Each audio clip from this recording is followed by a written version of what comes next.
Zee24 तास एक पाऊल पुढे। प्राध्यापक आणि शिक्षक आपल्या मागण्यांसाठी लढतायत, त्याच्यामध्ये विद्यार्थ्यांचा बळी जातो आहे आणि सरकार नेमकं काय करतंय असा प्रश्न निर्माण व्हावा अशी परिस्थिती निर्माण झालेली आहे। अनिल देशमुख साहेब, ही जी असंवेदनशीलता आहे, आयत्या वेळी सुद्धा कुठलाही निर्णय घ्यायचा नाही। आता तुम्ही बैठकीत गेलेला होता, त्यावेळी त्या ठिकाणी शिक्षण मंत्री होते का या बैठकीला? आजच्या बैठकीला मी मगाशी सांगितल्याप्रमाणे शिक्षण मंत्री नव्हते। खरं तर शिक्षण खात्याचे पालक या नात्याने शिक्षण मंत्र्यांनी या बैठकीला हजर राहणं अपेक्षित होतं, पण मला माहित नाही ते कुठल्या कारणास्तव गैरहजर राहिले। आजच्या बैठकीला ते नव्हते। बिलकुल, आजच्या बैठकीलाही ते नव्हते। 12वीच्या परीक्षेवर प्रचंड मोठ्या प्रमाणावर रिस्क घेतली जाते आहे। दीपाली, आपली वेळ संपत आलेली आहे, ह्याविषयी आम्हाला फक्त सांग की हा जो शिक्षण मंत्र्यांची ही जी पद्धत आहे निर्णय घेण्याची किंवा कुठलाही निर्णय न घेण्याची, ही नेमकी काय आहे? का हा प्रश्न नेमका चिघळतोय?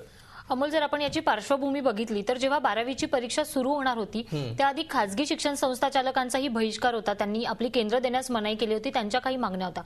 त्यावेळी ही 2 दिवस आधी बैठक झाली आणि त्यांनी बहिष्कार मागे घेतला। म्हणजे 2 दिवसाआधीपर्यंतही विद्यार्थ्यांच्या मनात संभ्रम होता की आमची परीक्षा होणार आहे की नाही, आणि तसे कॉल्सही, तसे हेल्पलाईनवर कॉल्स बोर्डाला जात होते, HSC बोर्डाला जात होते की आमची परीक्षा उद्या होणार आहे की नाही। म्हणजे लास्ट मोमेंट पर्यंत तुम्ही वाट बघत बसता।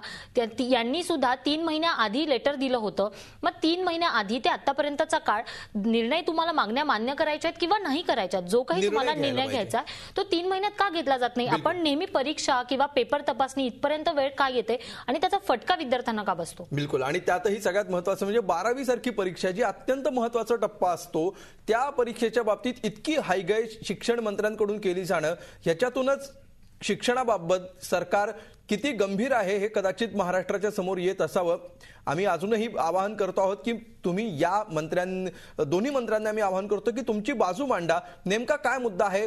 प्रश्नाचं उत्तर शोधण्याचा प्रयत्नच होत नाहीये, म्हणून उत्तर सापडत नाहीये, अशी परिस्थिती निर्माण झाली आहे का, याविषयी आपण बोलतो आहोत।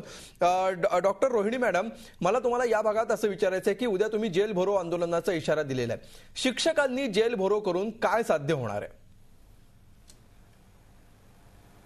शिक्षकांनी जेल भरो आंदोलन करून सरकारला दाखवून देणार आहे की आपल्या शक्तीचं प्रदर्शन करणार आहे। त्याच्यानंतर आमचा एकजुटीचा की आम्ही ह्या मागण्यावर किती आम्ही गंभीर आहोत आणि हे मागण्याशिवाय आम्हाला ह्या संप मागे घेता येणारच नाहीये।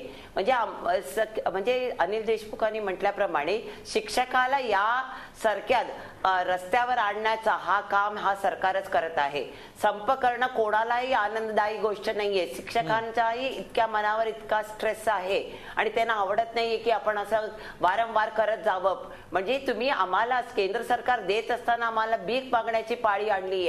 या सरकारने असं केलंय की जे शिक्षण खात्यामध्येच त्यांनी विभाजलेले आहे। आता समाज कल्याण शिक्षणाचा वेगळा मंत्री बघून घेणार आणि त्यांना वेगळा भत्ता आणि वेगळा देतो। फिजिकल एज्युकेशनला खेळ विभागात घातले, त्यांच्या मागण्या देत नाही। आम्ही सगळ्यांना म्हणतो की सगळे शिक्षक एक असताना त्यांना एकसारखे तुम्ही का नाही वागवत आणि त्यांना का वेळेवर पगार देते? एवढा सगळं असून आमचा पगार पण वारंवार उशिरा येतोय, त्याला कोण जबाबदार आहे? शिक्षक खरंच फार त्रासले त्यांना। म्हणजे मुलांना आम्ही जेव्हा त्यांच्याशी बोलतो ते मुलं काय म्हणाली माहितीये, मॅडम आम्ही सगळे तुमच्या बरोबर आहेत आणि असा सरकारचा हा असा एकतर्फा म्हणजे शिक्षकांच्या विषयी असं गैरजबाबदार वागणं असेल तर पुढची पिढी शिक्षक म्हणून येणारच नाहीये।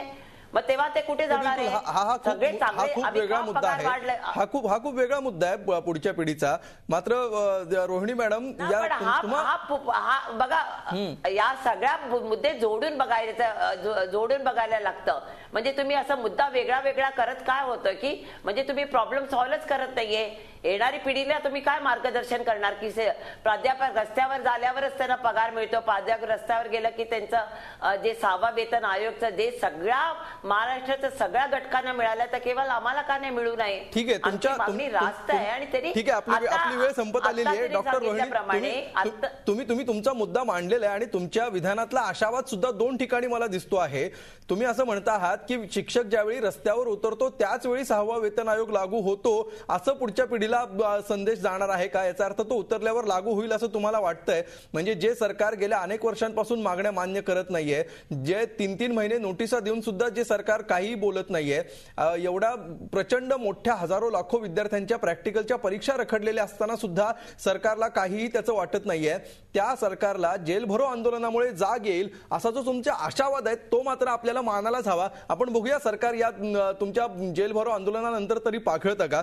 प्रदीप सावंत, तुम्हाला काय वाटतं की अशा प्रकारे जेल भरो आंदोलन करणं, त्यानंतर दुसऱ्या दिवशी बैठक घेणं आणि किंवा अनिल देशमुख म्हणतात त्याप्रमाणे शिक्षण मंत्रीच उपस्थित न राहणं, शिक्षण मंत्र्यांना काही सोयरसूतक नसणं, किती लांब किती काळ हा वाद ताणला जाऊ शकतो? नाही, अनिल देशमुखांचं म्हटलं तर मी त्यांचं एक स्वागत करतो की त्यांनी आज परीक्षा चालू केलेल्या आहेत 12वीच्या परीक्षा, आणि ते त्यांच्याकडनं एक थोडाफार आशावाद आहे.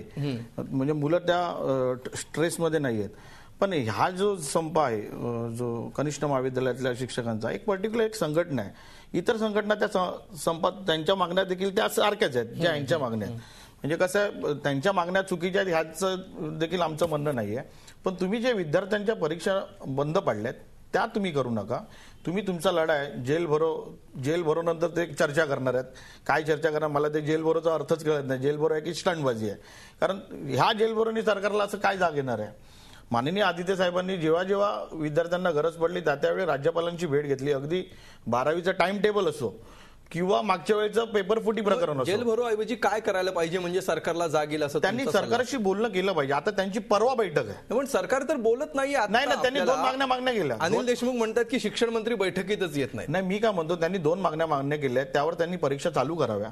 त्यांच्याकडे आहे ना दुसरं शस्त्र. मी सांगतो ना, ते दुसरं शस्त्र त्यांनी ठेवलेलं आहे परीक्षा पेपर चेकिंगचं, ते आहे त्यांच्याकडे.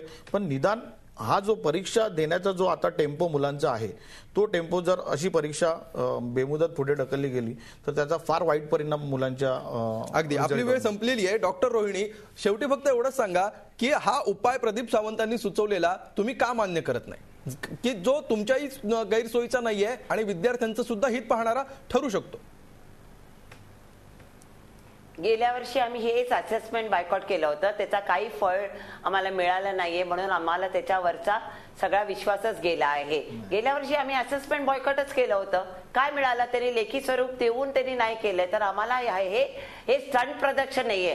हे नुसतं त्यांना दाखवून द्यायचं की म्हणजे हा जो आमचा प्रश्न किती ज्वलंत आहे आणि आम्हाला त्यांनी काहीतरी द्यायला पाहिजे. गेल्या वर्षी यांनी 50% विद्यार्थ्यांची वाट लावली. यावर्षी ते 100% वाट लावली. आम्ही पालकांना आणि मुलांना सांगतो की तुम्ही तुमची ताकद लावून सरकारच्या पालकांनी मुलांना म्हणजे थोडक्यात मुलांना कुठल्याही तरीकेने मीडियाच्या थ्रूनी आता आम्हाला बरं वाटतंय की मीडिया जे आहे महाराष्ट्राचे जे काय मीडिया आहे ते इलेक्ट्रॉनिक असू दे किंवा आपल्या पेपर असू दे प्रिंट मीडिया असू दे सगळे आम्हाला कव्हरेज देते ना. त्याच्यावरून त्यांना कळेल की म्हणजे इतके सगळे त्रासले तर काहीतरी उपाय काढतील.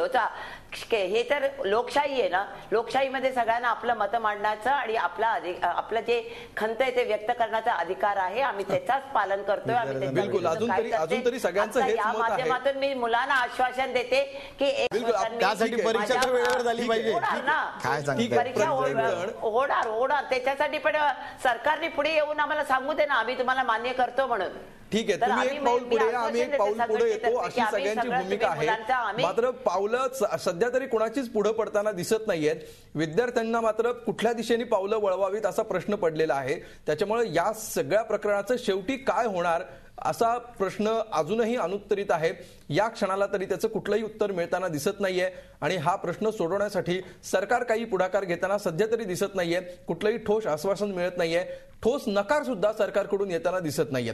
निदान होकार देऊ नका, नकार तरी द्या. निदान तुमची बाजू स्पष्ट करा, निदान काहीतरी ऍक्शन घ्या अशीच मागणी सगळ्यांची आहे. त्यामुळे सरकारने भिजत घोंगडं ठेवण्याऐवजी एकदाचा हा प्रश्न सोडवावा, सोक्षमोक्ष लावावा आणि या प्रश्नाभोवती जी हवा साचलेली आहे ती एकदाची मोकळी करावी. शेवटी आपण आजचा रोखठोक प्रश्न बघूया. आज आम्ही रोखठोक प्रश्न विचारलेला होता, शिक्षक प्राध्यापकांचा संप हाताळण्यात सरकार कमी पडतंय का? आणि बघा याला लोकांनी काय कौल दिलेला आहे. जवळपास 81% लोक म्हणतायत की होय सरकार कमी पडतंय, तर 19% लोक नाही म्हणतायत. लोकांचा सरकारवर रोष आहे. सरकारमुळेच हे सगळे प्रश्न अडलेले आहेत. सरकारने याच्यात पुढाकार घ्यावा अशीच एकमुखी मागणी जनतेमधून सुद्धा येताना दिसते आहे. सरकारने याचा गांभीर्याने विचार करण्याची गरज आहे. कारण प्राध्यापक असतील, शिक्षक असतील किंवा समाजातले इतर घटक असतील, या विद्यार्थ्यांचे पालक असतील आणि या निमित्तानं संपूर्ण समाज असेल, हा तुमचाच मतदार आहे, तुमची जनता आहे. त्यामुळे प्रश्न भिजत घोंगडं ठेवून त्यातून काही साध्य होणार नाही. या सगळ्या प्रश्नावर लवकर तोडगा काढा आणि सगळ्यांनाच एकदाचं मोकळं करा अशीच अपेक्षा आपण या कार्यक्रमातून व्यक्त करूया. या कार्यक्रमात सहभागी झाल्याबद्दल तुम्हा चौघांचेही धन्यवाद. आमच्या स्टुडिओमध्ये आल्याबद्दल आणि या संवेदनशील विषयावर अत्यंत अभ्यासपूर्ण चर्चा केल्याबद्दल. रोखोकमध्ये आज इतकंच. ताज्या बातम्यांसाठी पाहत रहा झी24 तास.